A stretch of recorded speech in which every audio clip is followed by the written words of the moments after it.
Ayan, so meron pala tayong ginagawa ngayon mga idol, no? Na Fury 125RR. So ito yung nabirol natin siya. Pinalitan natin ng mga bearing.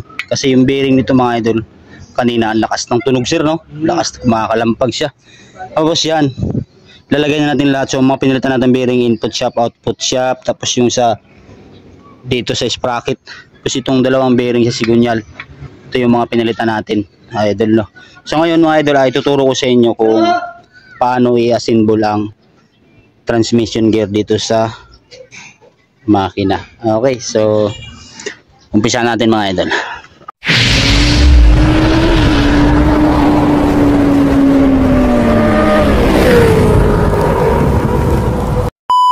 Umpisa natin mga idol, no, dito sa input shop niya. Ayan.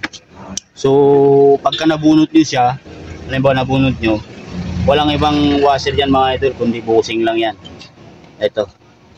Okay, so pagkabaliktad, hindi naman yan papasok. Pagbaliktad dito, babangga siya dito. Dapat itong anim na ito yung nasa baba. Ayan. Okay, tapos ito na ngayon. Diba? Bushing. Lagay nyo yung bushing. Tapos lagay nyo na yung isang gear. Tapos ito yung manipis na washer. Okay, ito yung sa input shop. Tapos dito naman tayo sa output shop niya. Kaya siya output shop kasi nakalabas to sa engine sprocket niya, no? Ngayon, pag nabunot nyo yung malaki ito, baka magtahayo, ayan. Meron naman pala tandaan yan. So wag na wag nyong babaliktarin, no? Wag nyong ilalagay na nakaganito. Papasok din kasi yan. Oh. Pero pag camden nyo yan, sasabit ito, madudurog yan, diba? So dapat ito, kung ano itong may kanal na to, yan, oh, yung guide niya, pasok yan, pag ganito lang. Okay, dito sa output shop. Tapos dito naman mga idol, wala naman din tong washer bago hindi kagaya ng mga ibang transmission, meron siya mga washer. Ito wala. Ang tatandaan nyo lang palagi dito, itong tatlo na to. Okay, so ganun lang paglagay niyan. Dito. Okay, yan o. Ayan lang ha. Tapos, ito naman sa pinakahuli niyang gear, yan. Meron niya siyang washer na maliit. Tapos, diretso na to. Yan. So, ganyan lang mga idol, no? So, wala naman siyang washer dito kasi meron siyang nakaukit na dito, nakadikit na yung washer na nakapix na dito. So, wala na yan, no? Hindi kagaya nitong input shop. Meron siyang washer na kaiwalay. Okay, so sa paglagay naman, ganito lang. Ayan, no? Yan. Paglagay. Siyempre, kasi tinaob natin sa kabila. Ito yung clutch side. Okay, dito yung clutch side, dito yung magneto side. Yan, lagay natin. Ganun lang paglagay niya, no? Para hindi kayo mahirapan. Yan. Okay. Pasok na. So ngayon dito tayo sa shift drum. So sa shift drum naman mga idol yan. Baka pagtanggal nyo, hindi kaya makaligtaan nyo, meron niyang spring. Ito yung sa neutral light niya. Yung nakalagay na N sa dashboard nyo.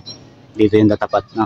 Huwag niyong kalimutan yan mga idol kasi wala na, neutral ang motor mo pag nakalimutan mo yan. Okay. So unahin natin tong shifting fork. So sa shifting fork naman, kaya mo siya pa ganyan. Lagay mo rin to pag ganito. Ayan o. Malalim. Ibaba wala. Parang ito, baliktaran lang, di ba? Wala. Ilalim. Pag ganun, no? Tapos ito rin pag ganito. Yan. Tapos lagay na natin tong shift drum. Yan. Tapos sa paglagay naman dito, angat mo lang to ng konti para pumasok sa mismong shift drum. Ayan o, meron kasi yung guide. Ito, may malit dito. Pasok mo siya diyan. Yan. Tapos lagay mo yung pin. Sa pin naman mga idol, walang ano to kasi pares lang ng sukat nito. Kahit doon yan, kahit dito, ayos lang, no? Yan, so lagay natin. So dito sa kabila, angat mo rin ng konti para pumasok sa taas. Okay. So salpak mo yung pin. Yan. Yan na yun. Tapos check natin kung papasok lahat, no? 1, 2, 3, 4. Diba? Ayos na. Yung kabila. 1, 2, 3, 4. Okay. So ganun lang mga idol, no? Mapaka basic lang. Basta alam nyo lang kung paano nyo kalas para magbalik, no? Okay, so lalagyan natin siya ng langis, tapos tatakpan na natin siya. Okay, yun lang. Maraming salamat. Sana may natutunan naman tayo doon sa mga naka-Fury 125. Yan, so ito na yung Fury 125 mga idol. Yung iniberol natin. Tahimik oh. Wala ka marinig dyan. Goods. Okay, ayan siya sir. Yun oh. Thank you. Ingat ko, ingat. Huwag muna hatawin ha. Salamat boss. Para ma-break in. Okay. So yun lang mga idol no. Fury. Kawasaki din yan. Mga paborito natin mga Kawasaki.